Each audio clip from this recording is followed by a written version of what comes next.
Hi, I'm Dr. Lori Schwartz-Reichel. My career began in music education where I learned the importance of a key change, a shift, in the tonal center of a piece of music, often used to inject energy or produce significance.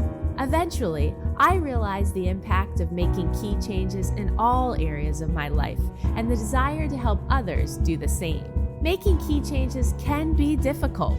I certainly don't have all the answers, but I do like to pose questions for reflection and offer actionable key changes for us to attempt in both our working and living situations. Together, we can unlock our greatest potential in collaboration with those we love, serve, and lead. Let's discover how we can grow together by making key changes. We are cruising right along to episode number 65 of the Making Key Changes podcast, with a new episode airing each Tuesday. How many episodes have you enjoyed so far? If you are a faithful listener of this show, then you are familiar with the show's pattern. Today is review day, and we will re-examine the previous 4 episodes to reinforce concepts and ensure we are making the necessary key changes to grow. Usually, the topics of those 4 episodes are related or build on one another. However, I recently explored the data of this show to understand what topics are of greatest interest to listeners. This guided me on what to discuss. In episodes number 61 and number 62, I spoke on patience and joy. But in episodes number 63 and number 64, I returned to topics that seemed to hit home to many listeners, to again speak about asking for what we want and beating burnout. The theme that naturally emerged in the last 4 episodes was learning to thrive again.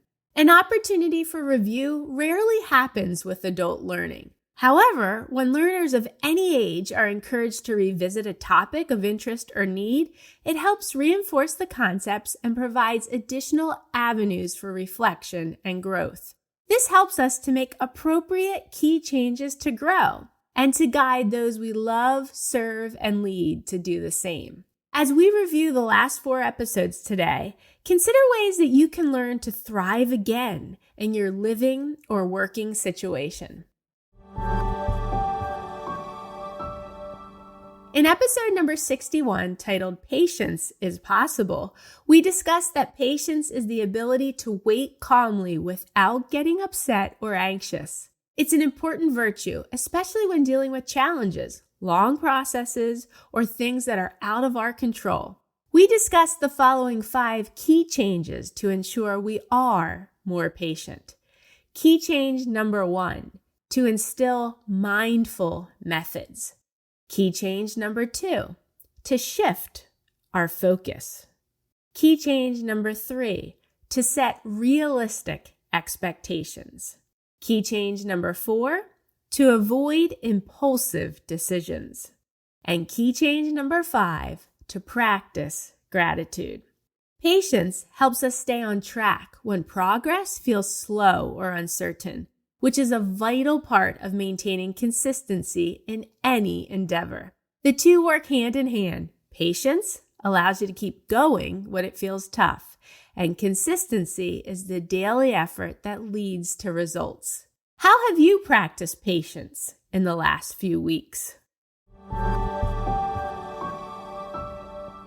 In episode number 62, we attempted to encompass joy, which means that we are committed to ensuring that joy becomes a central part of our lives. Joy can change throughout our lives, especially during times of parenting or caregiving. Allow yourself to be amazed by the beauty in the world, even if it is a different beauty than what you once knew. While it's normal to feel down at times, actively choosing a positive perspective and looking for the good in any situation can shift your mindset toward joy. We considered these 5 key changes for encompassing joy in our lives and with others. Key change number 1, to be present. Key change number 2, to be passionate.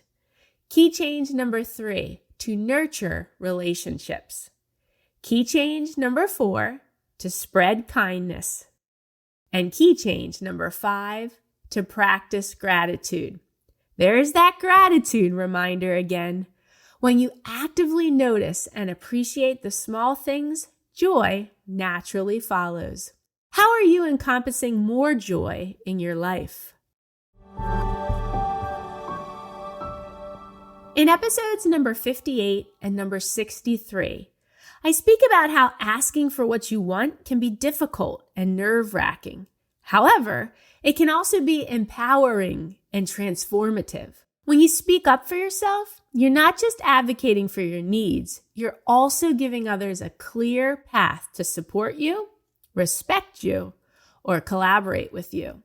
Silence or avoidance might feel safer, but clarity, though sometimes uncomfortable, often opens doors for growth, understanding, and deeper connection. Fear of rejection or vulnerability needs to be overcome so you can get what you want and deserve. Asking for what you want can offer 5 key changes to grow. These include key change number 1, validating your needs.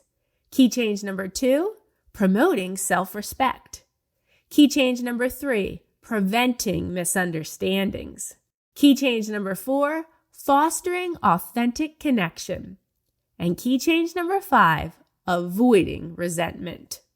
When you ask for what you want clearly and respectfully, you set a precedent for how others should treat you. It communicates that you value yourself, acknowledge your needs, and expect the same respect from others.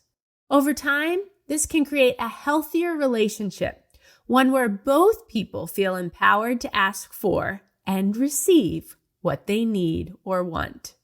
When and how have you recently asked for what you want or need? Finally, in episode number 64, I again speak about the importance of breaking free of the burnout cycle and offer preventative key changes to do so. Burnout doesn't just make you tired, it blocks your ability to thrive. You can't grow if you're constantly trying to survive. Burnout affects not just your work or home, but your health, relationships, and overall well-being. Left unchecked, it can lead to anxiety, depression, or serious health issues. Beating burnout is essential. Breaking free from the endless burnout cycle gives you the energy, mindset, and clarity needed to evolve and thrive. As a reminder, and another opportunity to reflect on burnout, here are key changes to consider for breaking free from that burnout cycle. Key change number 1, reclaim boundaries. Key change number 2, rebuild recovery time. Key change number 3, reevaluate purpose. Key change number 4, reconnect with people. And key change number 5, reshape the workload.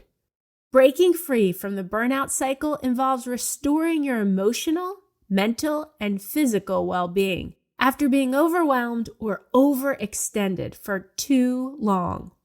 How have you been attempting to break free of the burnout cycle to rebuild your energy in a sustainable way to thrive?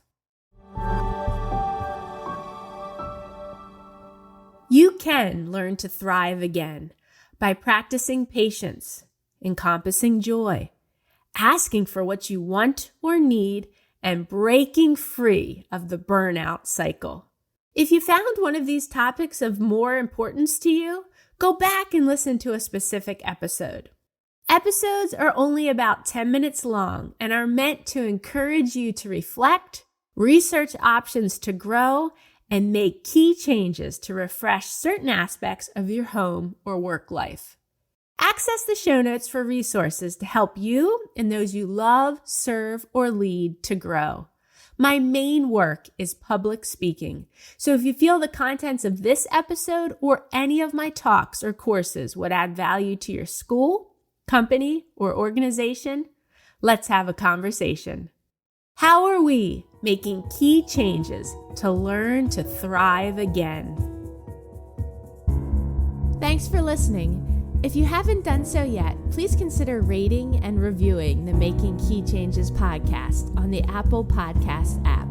If you found this episode helpful, please consider sharing it with others and joining me again next week. In my coming episodes, I'll discuss topics that are most passionate to me, along with things I've been researching or areas of my life I have changed or want to change. You can learn more about me on my website, makingkeychanges.com. Feel free to message me through there or reach out on social media. I'd love to hear from you and learn about what key changes you hope to make.